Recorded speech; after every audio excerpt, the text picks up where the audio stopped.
Jan, povej nam prosim uvodoma, kakšen je bil prvi zvok tinitusa, ki si ga ti zaznal in kako se leta spreminja skozi leta? Prvi zvok je bil piskanje, enostavno piskanje, ki ga po mojem pozna skoraj vsak, ki je bil na koncertu. Skozi leta se pa spreminja, tako kot je že Blaž povedal, je skozi nekaj drugače. Od mene recimo različne frekvence, različne jakosti. Včasih je bil en pisk, zdaj nekako se dodajajo piski, oziroma je kar nek orkester, no, zdaj že. Tako da ob nekih resnih obremenitvah, tako fizičnih kot psihičnih, se je pa tudi kakšno pokanje, no, včasih, tako da nekako tako. Torej dejansko danes pa zaznavaš kaj? Piskanje. Orkester piskanja, tako bom rekel. In kako to nate vpliva? A težko zaspiš, se težko skoncentriraš, te tinitus zbudi? Zbudi me ne, je pa zelo velikokrat zelo težko zaspati, no, sploh kadar so bolj stresni trenutki, kadar pridem utrujen domov, tako naprej, pa tudi včasih je zelo težko se osredotočiti, no, na kakšne zadeve, kakšno delo, tudi kdaj ob kakšnem pogovoru. Tako da bolj kot ne na koncentracijo, no, vpliva, no. Včasih pa tudi še dodatno, no, če se že tako malo slabe volje, pa utrujen pa tako naprej, pol zna to samo še malo poglobiti te težave. Imaš kakšno posebno tehniko, kako s tinitusom shajati? Nič posebenega, no. Ne pustim se, da bi pač mu to ful preveč vplivalo name. Včasih, ne vem, sploh pri spanju ali pa koncentraciji se pač probam pred tem nekako poglobiti v določene misli, podoživeti kakšne lepe trenutke, tako pač, da že napol sanjaš, tako da res izgine zvok piskanja, pol pa lažje, no, nekako tako, no.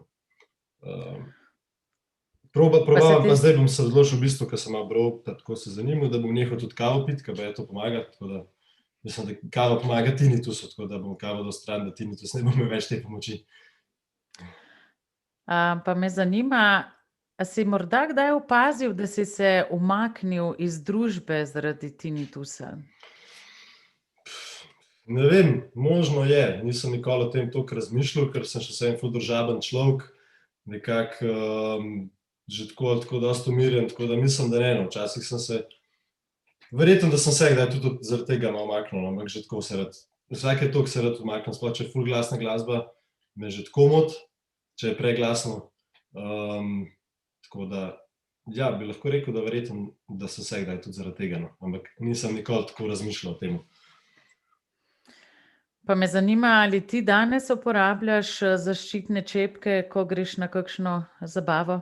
Zdaj jih uporabljam, sicer včasih ne, sploh recimo, ko delam, jih kdaj ne uporabljam, ker še vse sem v klubu, je treba tudi pač jih to opaziti, da ni prenaglas, da ni prepotih, da je nekako skozi ista jakost, tako da to s čepki težko, ampak v tem primeru pol, če že nimam čepkov, se pa umikam na določen čas na tišino, da lahko malo počiva, ampak imam pa jaz tudi te profesionalne čepke od Lite po mojem ušesu, dvoje različne filtre imam, da jih lahko menjam, različne pač jakosti, tako da jih uporabljam, če jih le lahko, no, včasih pač jih ne morem, ampak jih.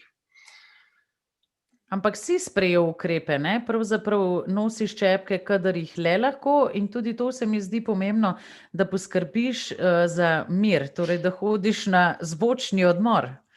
Ja, to mislim, da je itak ful pomembna stvar, sploh po mojem, da zdaj v teh časih, ke imajo tudi mladi recimo šolo preko Zooma, imajo vsi slušalke gor, verjamem, da jih ima marsikdo tudi preveč na glas, tako da to plus stres, ki ga otroci doživljajo zdaj, mislim, da bi rabili imeti tudi pavzo, no, mislim, se verjetno ne imajo, ampak mogoče se pri mladih to še toliko bolj pozna, tako da če kdo kaj posluša, ne imeti preveč na glas slušalk zdaj, no, v teh predavanjih. Pa me zanima, si kdaj testiral sluh, če je okvarjen, imaš kaj izgube? Bil sem na testiranju, sicer ne prav na kliniki. Imam izgubo na levem ušesu, sicer ne spomnim se več točno, katera frekvenca, je zelo majhna okvara, ki pa je dejansko posledica dela v klubu, ker je pač ves zvok tam je tako, lociran sem tako, da sem v bistvu v enem kotu in ves zvok prihaja z leve strani, tako da je na višjih frekvencah nekje okvara, ampak manjša, tako da.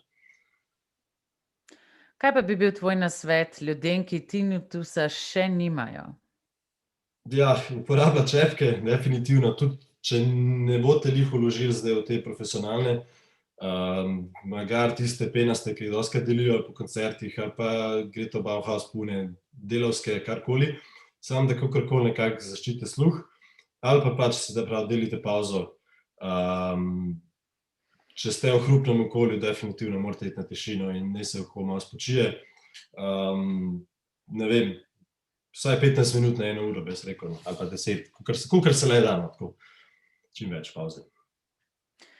Imaš mogoče še kakšno spodbudno misel ali sporočilo za tiste, ki za tinnitusom že trpijo? Ja, ne vem, sprejmite ga, no, kot svojega prijatelja, se včasih tudi pomaga, sploh pri temu, da vsaj pri meni je bilo tako, da sem mogoče spoznal ene stvari v sebi, ki jih še nisem vedel. Malo bolj sem razmislil o mojih reakcijah in vsem, tako da na določene situacije, tako da jaz mislim, da če se ga sprejme v dobro, je kakor vsaka stvar, pa tudi ta stvar lahko dobro vpliva na nas, no. Ampak ne smete se mu padati, pač treba je mogoče kdaj malo zmeditirati, biti v tišini, probati določene tehnike, ki pač obstajajo na internetu in drugje, tako da to je moj nasvet.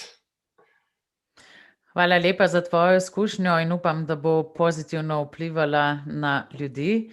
Definitivno pa ostani z nami vse do konca, ko bomo predstavili vedenjsko kognitivno terapijo, ki te bo naučila lažje shajati s tinnitusom.